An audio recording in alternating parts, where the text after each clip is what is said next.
자, 그러면 스코어 리스트 값을 이용해서 러닝 커브를 그려보도록 하겠습니다. 러닝 커브를 그려볼 겁니다.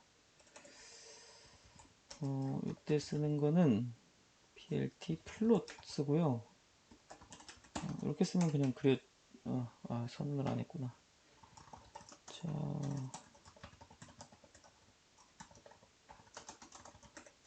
이렇게 하면은 러닝 커브가 나옵니다. 끝인데 이제 너무 쉬운 것도 있고, 자, 보시면 x축 값이 0으로 시작하죠. 그러니까 지금 하나, 둘, 셋, 넷, 다섯, 여섯, 일곱 개니까 그냥 0, 1, 2, 3, 4, 5, 6 해서 그냥 7개 값을 넣어버린 게 있고요. 여기는 이제 스코어 값이죠. x축이 별로니까 요 값을 넣어주면 좋겠네요. 아이트레이션 리스트를 x축으로 넣어주면은 좀 보기 좋을 것 같아요. 이렇게 하면은 아이트레이션별로 나온 걸 알 수 있고, 그러면 여기다 좀 적어줘야겠네요. 이거는 아이트레이션입니다. 그리고 y축은 모델 스코어다. 이렇게. 네, 이렇게 해서 만들었고, 제목도 해주는 게 좋겠네요. 우리는 넥사이트를 조절했죠.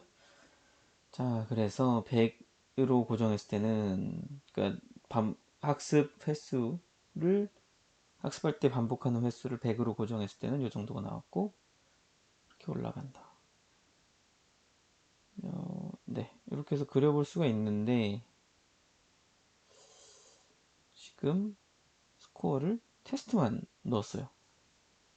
그러면은 혹시 트레이닝 셋이 잘 나올까? 이것도 이제 궁금해지네요. 그래서 추가를 해보겠습니다. 트레인 스코어 리스트를 넣고, 자, 그러면은 스코어를 계산할 때 테스트에 대해서만 계산했었는데 요거를 반복해주면 되죠. 트레이닝 셋에 대해서.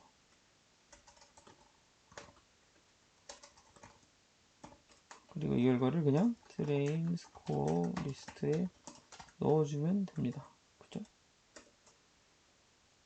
그러면 결과가 나왔고, 얘를 그냥 찍어주면 되죠. 아이터레이션 리스트를 똑같이 x축으로 두고 트레인 스코어 리스트 그리면 거의 비슷한데 트레이닝 결과가 조금 더 높네요. 이렇게 하면은 좋긴 한데, 아니다, 테스트 결과가 높은 거죠? 헷갈리겠네. 그러니까 좀 헷갈리는 걸 피하려면은 이렇게 라벨을 붙여주고 레전드 해주면 트레인과 테스트가 이렇게 나오는데, 테스트도 높게 나왔네? 이런 거를 볼 수가 있습니다. 근데 제가 러닝 커브를 이렇게 그려봤는데, 요거를 그릴 때 제가 트레이닝 셋과 테스트 셋을 다 찍은 이유가 있어요. 그거는 모델의 오버피팅을 알고 싶어서인데요. 모델이 오버피팅이 됐다는 얘기는, 보시면은 지금 같은 경우에 가장 바람직한 거예요. 그러니까 모델을 파란색 데이터로 학습을 했고, 내가 파란색 데이터로 학습을 했는데 주황색, 그러니까 이건 학습에 사용하지 않은 데이터잖아요. 학습에 사용하지 않은 데이터에서도 성능이 좋아졌네? 그러면은 아주 바람직한 결과죠. 근데 이제 나중에 모델을 만들어 보시면 항상 그렇게 나오지가 않아요. 자, 무슨 일이 생기냐면은 이런 거예요. 자, 여기 같은 경우 트레이닝이 쭉 올라갔죠? 트레이닝은 쭉 올라갔습니다. 아, 너무 좋았어. 근데 테스트가 막 이런 식으로 바뀌는 거예요. 테스트가 막 같이 따라 올라가는 듯 하더니 갑자기 막 떨어져. 이렇게 되는 경우가 간혹 있습니다. 지금 데이터에서는 안 보였지만, 그러니까 얘는 테스트, 위에 빨간색은 제가 트레이닝. 그러니까 뭐냐면은 요런 경우가 되면은 모델을 학습할 때 사용한 데이터는 잘 맞추지만 모델이 학습할 때 사용되지 않은 데이터는 전혀 못 맞춘다. 근데 이거를 못 맞추는 게 문제인 이유는 트레이닝 셋 데이터나 테스트 셋 데이터나 비슷한 녀석인데 둘이 비슷함에도 불구하고 학습에 사용된 것만 잘 맞춘다. 학습에 사용되지 않은 건 못 맞춘다. 그래서 이거를 오버피팅 이슈라고 부릅니다. 오버피팅.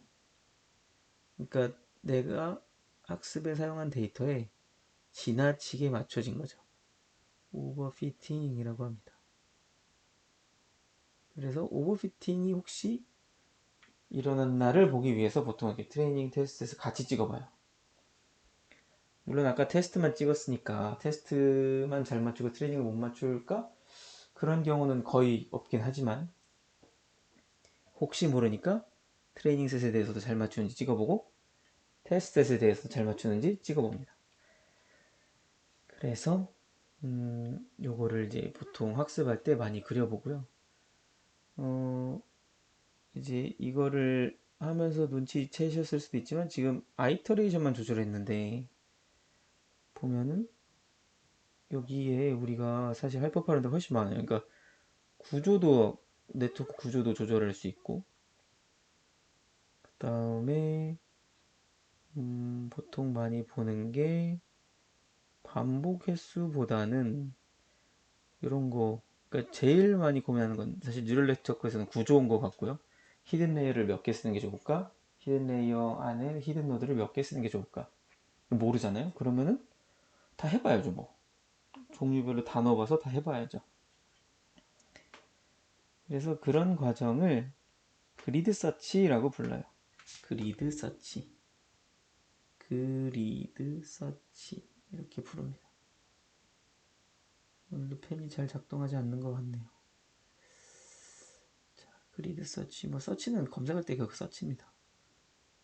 그래서 그리드 서치를 한다 그래요. 무슨 말이냐면 이렇게 하이퍼 파라미터들이 있잖아요. 근데 다양한 조합을 만들 수 있죠. 우리가 이렇게. 예를 들어서 여기는 뭐 네트워크 구조에 대한 거고 여기는 뭐 아이터레이션 횟수 같은 거예요. 그러면은 특정 구조에서 특정 아이터레이션을 반복했을 때 혹시 가장 좋은 게 나오는 거 아니야? 뭐 이런 게 궁금한 거예요. 그래서 이 하이퍼 파라미터에 가능한 모든 조합을 다 테스트해 보는 거예요. 내가 할 수 있는 범위 한도에서. 그래서 요 값도 조절해 보고 솔버도 바꿔보고 액티베이션도 바꿔보고 그래서 다양한 조합을 많이 해보는 겁니다. 그래서 인공지능을 하면 어, 계산량이 되게 많이 필요하다. 근데 사실 우리가 모델 한 번 트레이닝 하면은 지금도 벌써 7번 만든 거예요. 모델을 7번 훈련을 했어요. 한 번 훈련할 때 그렇게 오래 안 걸리잖아요. 7번이나 한 건데 실제 코스트가 많이 드는 부분은 요 그리드 서치 부분입니다. 그러니까 이 모델이 가장 예측력이 좋을 때의 하이퍼 파라미터 조건이 어떻게 되느냐 모르기 때문에 가능한 모든 경우의 수를 할 수 있는 범위 안에서 최대한 다 테스트를 해보고요.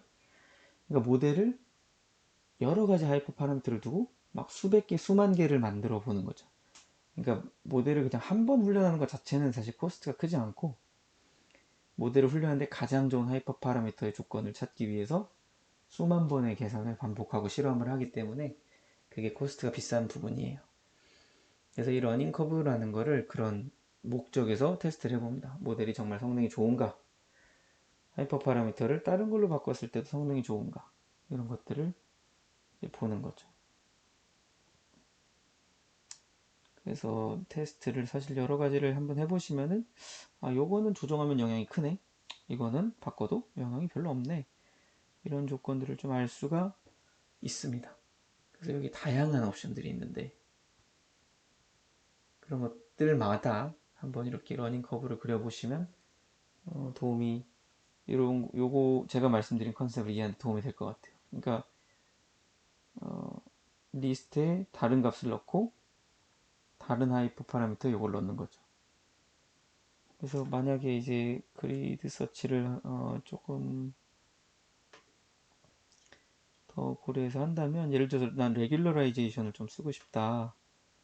레귤러라이제이션은 웨이트에 페널티를 줘서 오버피팅을 방지하는 기술인데, 알파 값이 기본적으로 우린 0.001을 썼는데, 이게 혹시 더 높아지면 오버피팅이 줄어들까? 만약 오버피팅이 발생했다면, 뭐 그런 게 궁금하다면 그런 것들을 한번 같이 해보는 거죠. 그래서 뭐